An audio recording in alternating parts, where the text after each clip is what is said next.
Hello friends, आज हमारे बीच में हर्ष जी बैठे हुए हैं जिन्होंने अपने पूरे परिवार को और पूरे खानदान को हर्ष से भरपूर कर दिया एकदम। नवंबर 2023 में इनका पहला अटेम्प्ट था और पहले अटेम्प्ट में इन्होंने सीए क्लियर किया। अपने पूरे परिवार में इनको खुशियों की जो लहर है वो दौड़ रही है। और मेरे लिए सबसे बड़ी बात है कि फाइनेंशियल मैनेजमेंट पेपर में एस यूजुअल जो मैं कहता हूं एग्जामिशन तो पक्का है। तो हर्ष जी ने एग्जामिशन ला के दिखा दिया कि सर आप बिल्कुल सही कहते थे जी सर। क्लास में। दुख तो हमेशा होता है जी जब मैं सर। चाहता हूँ कि बच्चे 100 आउट ऑफ 100 लाए, लेकिन मुझे ये पता है कि क्योंकि थ्योरी के क्वेश्चन आजकल ज्यादा पूछने लगे हैं तो आजकल 100 आउट ऑफ 100 पता नहीं क्यों वो नहीं देते हैं, क्योंकि थ्योरी के क्वेश्चन डालने के बाद बच्चा थ्योरी में पूरा अच्छा परफॉर्म नहीं कर पाता और कभी कभी जी थ्योरी में पूरे नंबर नहीं भी मिलते हैं, इसलिए वो रुक जाता है। हर्ष जी बताइए, क्लासेस कैसी लगी आपको? किसने बोला था ज्वाइन करने के लिए क्लासेस? क्लासेस का अप्रोच कैसा लगा? क्या रिवीजन हो पाया अच्छे से कि नहीं हो पाया? जो नोट्स थे, जो हम लोग ने इंटर लेवल को भी हम लोग साथ साथ लेके चलते थे, बेस को साथ साथ लेके चलते थे, स्टॉक मार्केट का जो नॉलेज देते थे, प्रैक्टिकल अप्रोच जो बताते थे, वो सारी बातें बताइए ताकि लोग भी आप जितना ही अच्छा कर सके और वन अटेम्प्ट में ही सीए बन जाए।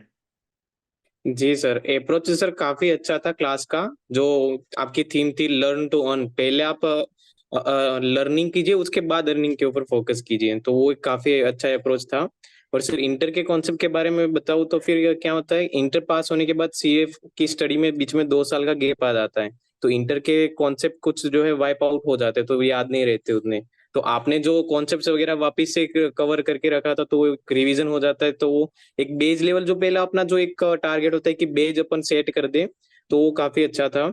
और कॉन्सेप्ट वाइज भी काफी बढ़िया था कि मतलब मैं नोट्स बना के रखता था कि कौन से कॉन्सेप्ट जो है मुझे ज्यादा ध्यान देना चाहिए, और कौन से कॉन्सेप्ट है ऐसे जैसे एक बार में मैं लर्न कर सकता हूँ। तो कॉन्सेप्ट आपकी जो कॉन्सेप्ट नंबरिंग थी कि कॉन्सेप्ट एक, फिर उसके बाद जो है कॉन्सेप्ट टू, तो उससे क्या है तो मुझे फाइंड आउट करने में वो काफी इजीली पड़ता था कि कौन सा कॉन्सेप्ट कहाँ पर है।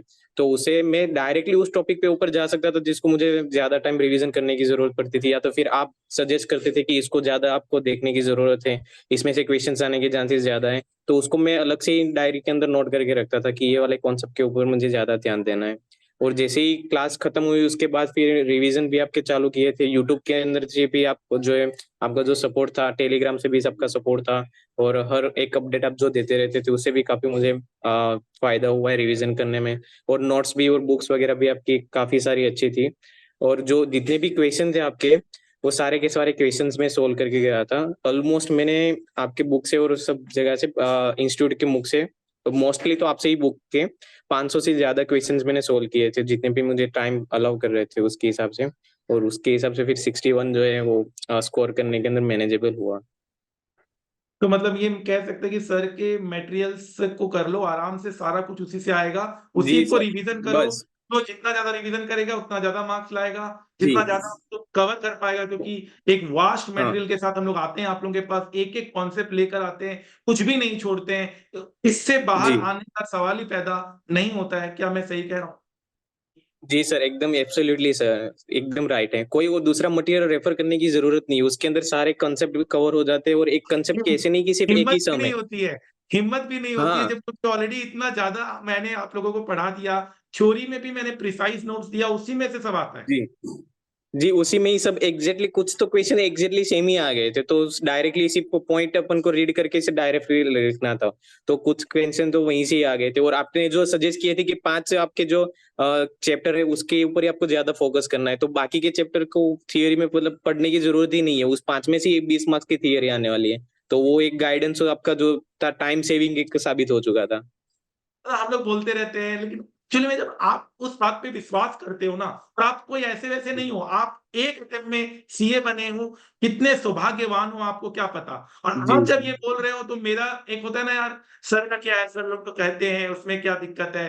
जब मैं कहता था 100 में 100 आएगा तो सब हंसते थे, लेकिन स्टूडेंट के 100 में 100 आए। जब मैं कहता था ऑल इंडिया रैंक 1 आएगा, 99 आएगा, 98 आएगा, सभी हमारे स्टूडेंट्स ने अच्छा परफॉर्म किया। और आज आप ये फिर वो साबित कर रहे हैं कि सर, अब आपका थ्योरी मटेरियल सारा कुछ कवर था, एंड आप आराम से एग्जाम में गए और आपने टफ पेपर को भी आसान बना लिया। कुछ ऐसे कॉन्सेप्ट भी थे जो वहां बैठे बैठे हमने जो डेरिवेशन ली थी, हमें जो मिलेगा उससे करेंगे डिस्काउंट, एक एक चीज जी को लॉजिकली हम चले थे, उससे काफी फर्क पड़ा।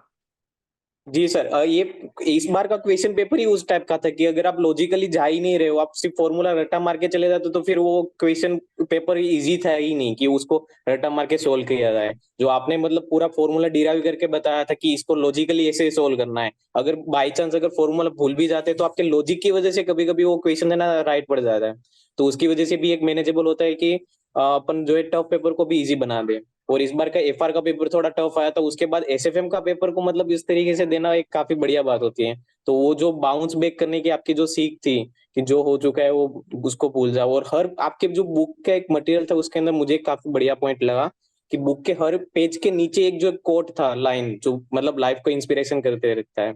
तो जब भी बुक को मतलब खोलते तो वो एक कोट देख के मतलब काफी बढ़िया लगता है कि मतलब कुछ करना है अपन को जिंदगी के अंदर। बहुत। कहाँ रहते हो आप? इतना अच्छा बात करते हो, कहाँ रहते हो आप? जी सर, सूरत से मैं हूँ। ओ, दिल्ली में होते तो आप जरूर मिलते मेरे से, प्राइस सेरेमनी है, आपको जरूर हम इनवाइट करते। हम कभी सूरत आएंगे अच्छा। तो जरूर आप मुझे अपने जी शहर घुमाइएगा। जी सर, बिल्कुल आइए और सर, आगे ब्यूटीफुल शहर है। अपना रेज्यूम दे दीजिएगा मुझे, ताकि आगे चलकर हम भी कंपनीज को बता पाए कि देखे हमारे स्टूडेंट्स कितने ब्रिलियंट हैं और बहुत अच्छा उन्होंने परफॉर्म किया है। जी सर, श्योर श्योर, आपको मैं बहुत सर अच्छा सेंड लगा कर आपसे दूंगा। बात करके, बहुत अच्छा लग रहा है मुझे। चलिए, सर आपसे समय। भी आपसे भी क्लासेस ली थी, लेकिन अब लाई टू लाई एक बार देखने के मतलब काफी अच्छा लगा सर। तो क्लासेस में डाउट्स वगैरह होते थे, या बस ये लगता था कि यार सर तो डाउट्स लेते नहीं है, ऐसा कुछ था? नहीं सर, आपकी जो टैगलाइन थी ना 100% डाउट फ्री वाला, वो मतलब टैगलाइन एकदम सही वाली टैगलाइन थी, मतलब कभी ऐसा डाउट आता ही नहीं था। जैसे आप पहले से ही बोल देते थे कि इसमें आपको डाउट आ सकता है तो बाद में मैं आपको कर दूंगा। तो क्या था, कभी कभी डाउट अगर आ जाता तो मैं लिख लेता था, लेकिन बाद में वो कवर हो ही जाता था, तो एट द एंड वो फिर डाउट जीरो हो जाता था, तो डाउट का कोई मजा आ स्कोप गया। ही नहीं है। तो जी अब इतना मतलब गहराई से आपने मेरे को रिसर्च किया है, मतलब मानना पड़ेगा। सर काफी गहराई से रिसर्च किया हुआ है। एसएफएम थोड़ा मुझे टफ लग रहा था पहले, मतलब सिलेबस देख के, लेकिन बाद में फिर वो काफी मैनेजेबल हुआ सर। तो किसने कहा आपको आदित्य जैन सर को ही ज्वाइन करो, ऐसा कुछ था? कोई किसी ने गाइड किया आपको? नहीं सर, ऐसे ऑनलाइन एक दो फ्रेंड थे मेरे जो पास से सीए बन चुके थे, तो उससे मैंने पूछा था, तो उन्होंने बताया था कि आदित्य जैन के क्लासेस अच्छे हैं, पूरे कॉन्सेप्ट वाइज तुम्हारा पूरा कवर हो जाएगा। तो फिर मैंने उसके हिसाब से फिर मैंने फ्रेंड्स के रेफरेंस से फिर आपका क्लासेस में ज्वाइन किया था जी, सर। आपके फ्रेंड को बहुत बहुत थैंक और यू, कितने ब्रिलियंट स्टूडेंट आपने मेरे को भेजा है। इस बार भी हमारे जी स्टूडेंट्स का सर। बहुत अच्छे अच्छे मार्क्स हैं, 85% तक मार्क्स हमारे स्टूडेंट्स के आए हैं। और जी मजा आ गया, मतलब इस बार भी रिजल्ट बहुत अच्छा आया है। आप लोगों ने चार चांद लगा दिया रिजल्ट में। थैंक यू सो मच हर्ष। दिल्ली आओगे तो मिलेगा थैंक यू जरूर। सर। मैं सूरत आऊंगा तो आपसे मिलूंगा। तब तक के लिए जी सर। किसी को भी गाइडेंस चाहिए हर्ष से, प्लीज हर्ष से पूछ लीजिएगा, वीडियो के नीचे उनसे आप पूछिए, ये बहुत अच्छा गाइडेंस देंगे आपको। अदर सब्जेक्ट्स का भी गाइडेंस देंगे। अदर सब्जेक्ट में भी इनके एग्जामिशंस आए हैं। किसके कितने कितने पेपर्स में एग्जामिशंस आए आपके? सर 4 पेपर्स में थे और एक चार पेपर्स में पेपर, फाइनल 58 के थे। 4 पेपर में एग्जामिशन है। am I right? जी, एक पेपर में 58 आए हुए और बाकी के अरे, 4 के अंदर एग्जाम। आप तो बॉर्न ब्रिलियंट है, आप तो बॉर्न टैलेंटेड है। हम लोग का नाम हो जाता आप लोग के कारण। आप लोग इतने अच्छे पढ़ाई करते हैं कि हम लोग का भी नाम हो जाता आप लोग के कारण। चलिए, thank you so much. Sir आपकी वजह से ही पूरा। ऐसी स्टूडेंट्स जी आप भी भेजिए, ताकि हम लोग उनको और नॉलेज करें और जिंदगी में आगे बढ़ने की प्रेरणा दें। Thank you so much. जी, थैंक यू सर।